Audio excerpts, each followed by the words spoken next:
Hey everybody, today we are talking about The Temple of Dawn by Yukio Mishima. So if you're unfamiliar with this book, this is actually the third book out of a tetralogy called The Sea of Fertility by Yukio Mishima.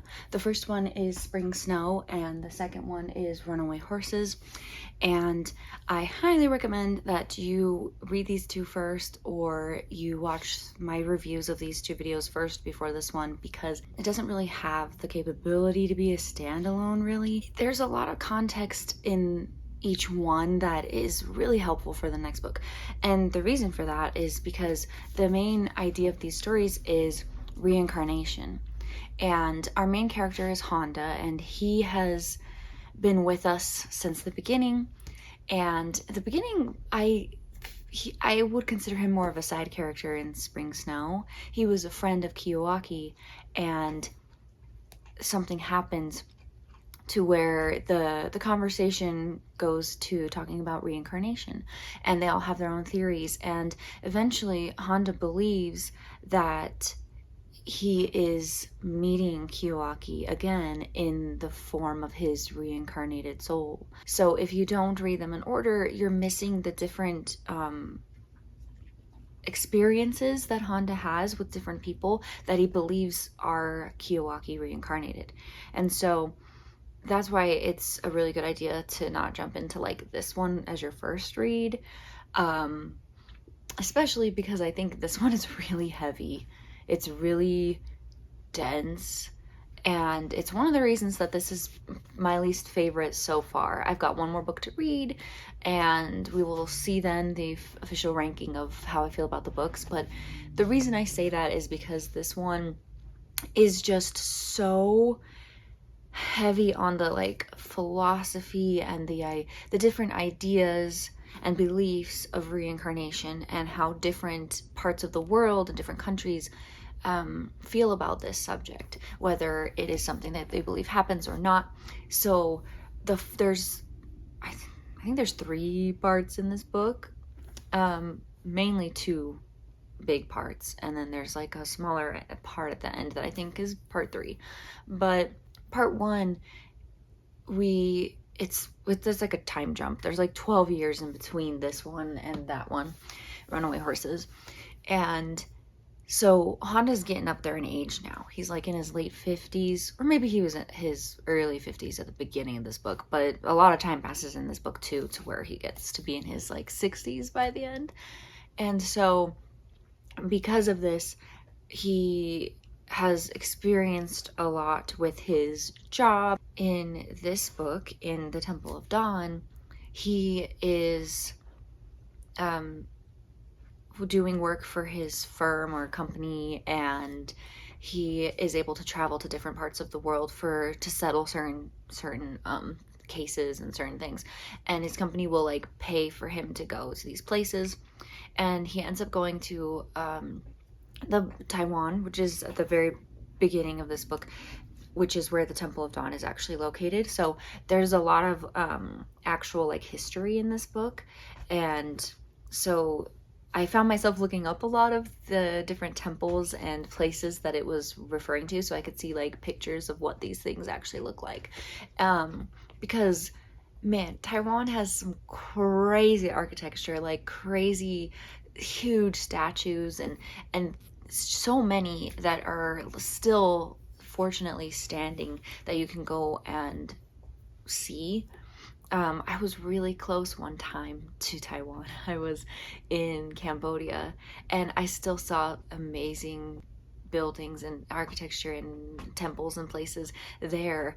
And you know, part of me wishes I could have had enough time and money to go to Taiwan before coming home, because I was so close, and it's an amazing looking place. But anyway, we don't even stay there for too long, because then he asks if he can go to India. He feels like he needs to go there.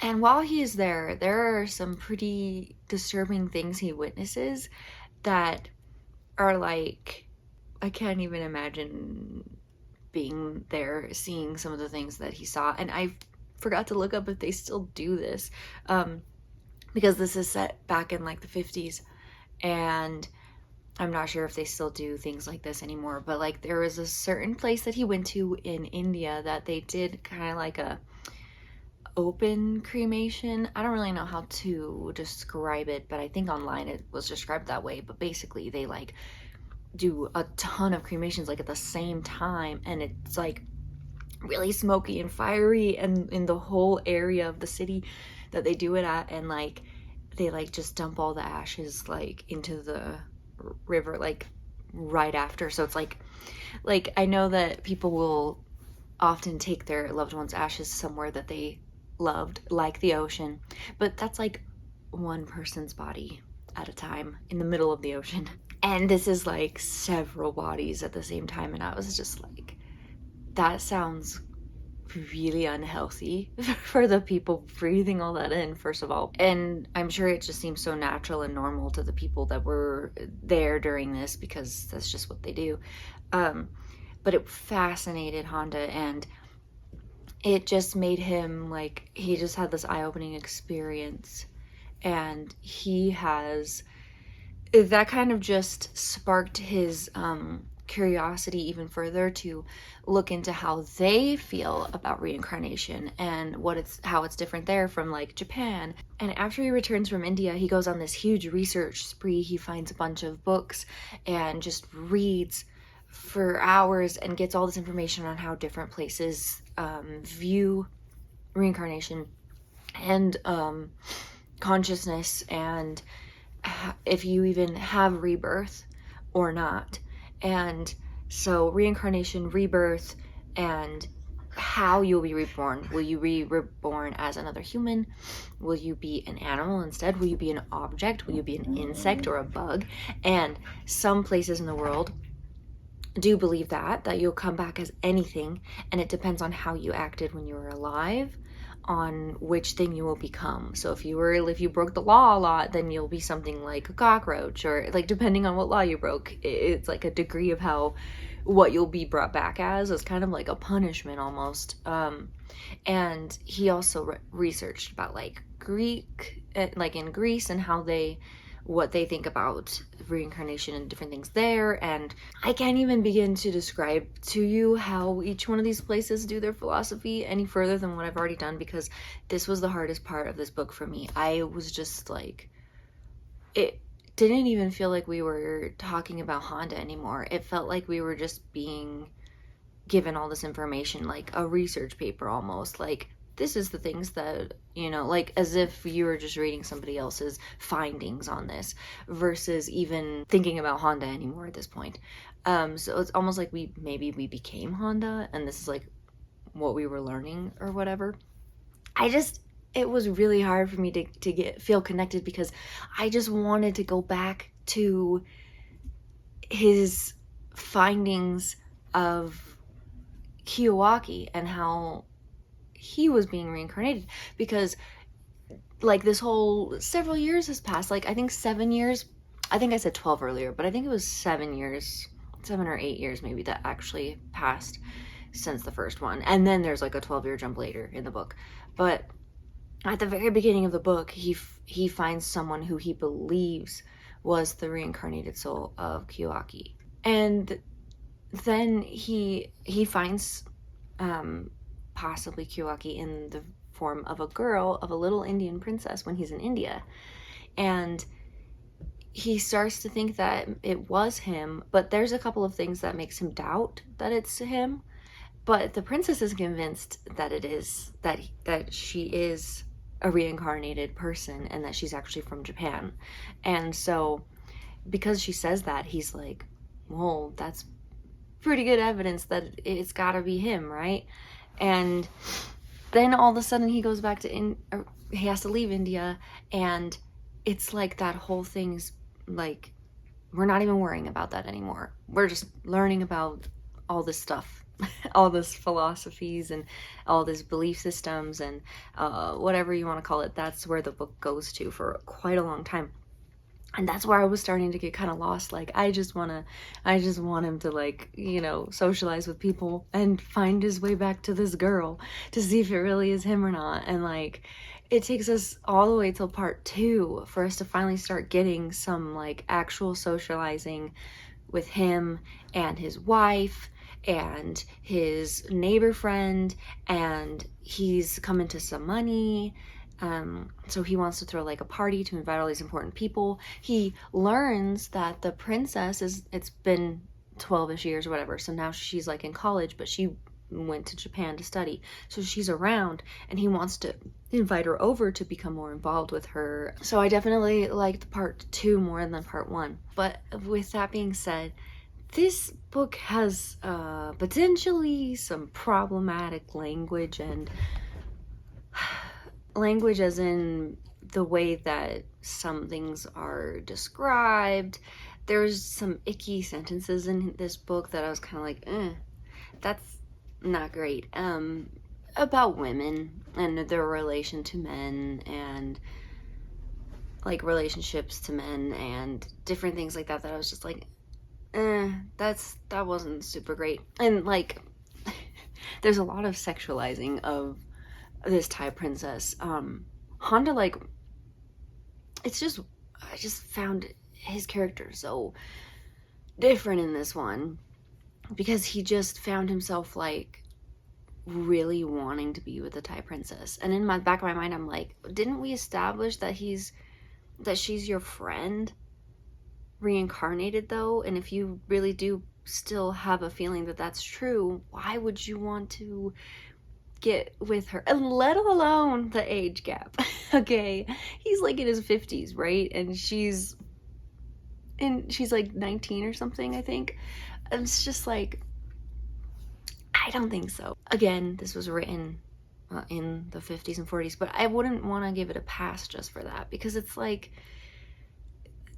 I still don't know why we had to constantly be focusing on like her body and her breasts and her voluptuousness. Like, it was just like, it would not be put to rest. And I'm just like, we get it already. Like, and I just feel like we didn't really get a lot of that link, unless I'm forgetting, but Spring Snow was like more of like a romance novel.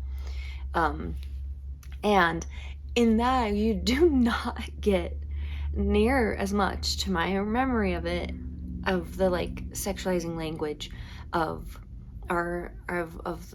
any of the women in that story. Like, there's talking about their beauty, but I feel like it was more of a respectful way of describing the beauty than in this one, where it just seemed so much like all he wanted to do was see her body, her naked body. And it referenced that several times, and he gets a little creepy in part of it, and I will let you read it if you want to. I'm not trying to say that this book isn't good. I know it sounds like that's what I'm saying.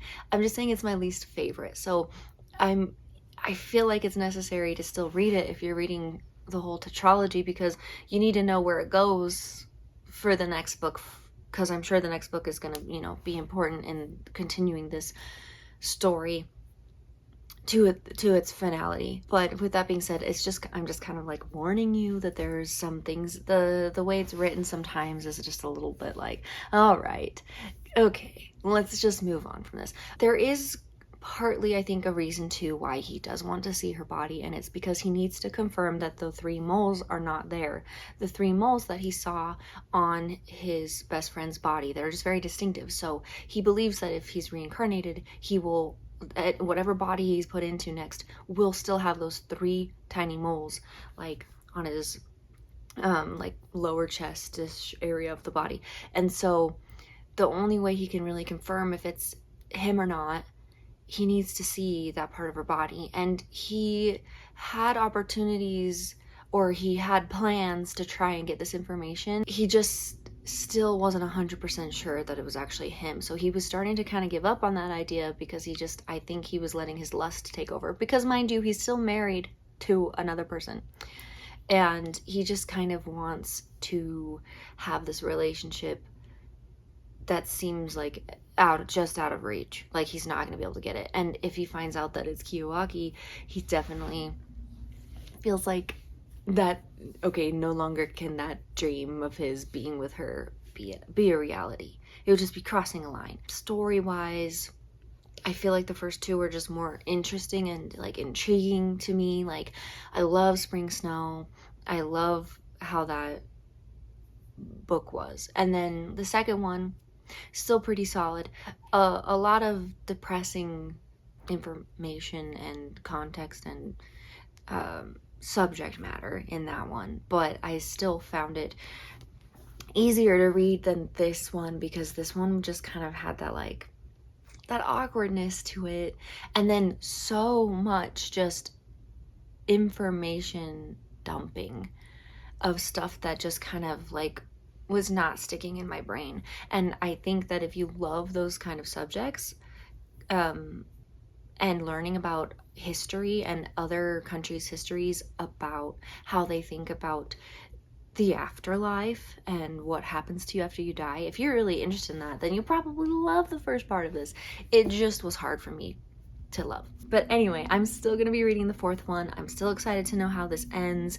I'm hoping that it will be a little less heavy and dense than this one, and a little bit more like the first two, and a little more focused on him finding peace in just everything, I guess. Everything in his life, and that he'll find the happiness he craves, but that he won't be taken over the way he was in this book, that he'll be able to, I don't know, be a good husband again to his actual wife, that he'll be able to find a way to have closure over this friend of his that he feels is still on this earth and continues to be on this earth.